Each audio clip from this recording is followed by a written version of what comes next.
Oil, imperialism, resources. Maybe, but maybe not. Let's look at some numbers. The US spends $44 billion annually on drug control, and that's only in federal funding, not including the states. California alone spends $4.5 billion cleaning up drugs that got through the federal government. And there are 49 more states. So yeah, we're talking over $100 billion a year that's being spent on drug control in the US. And it's getting worse. More funding and more funding and more police officers and more.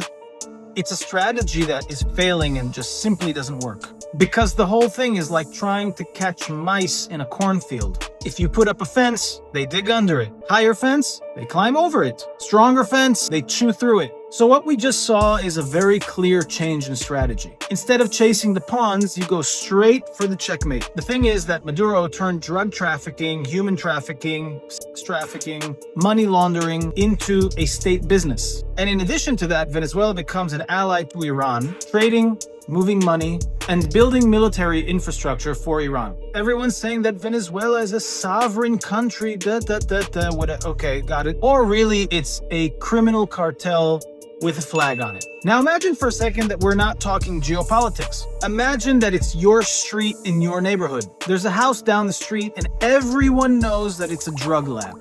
Half of the kids in your child's school are getting high out of what's coming out of that house. You walk into the principal's office, you kick down his door, you call the police for them to intervene and do something about it. And all they tell you is, "We're very sorry, that house has its own rules. We can't do anything about it. It's a sovereign house. It's a sovereign house.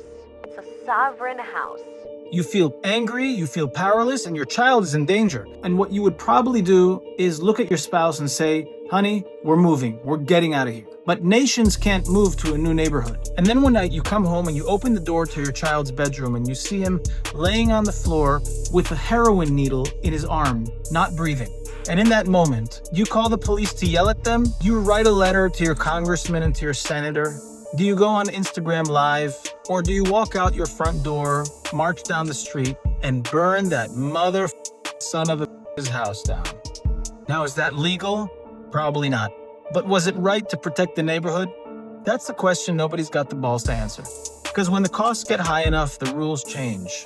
And maybe the US has an obligation to take care of the neighborhood. And maybe if there's a big boss to this neighborhood, it's better off that it's the US and nobody else.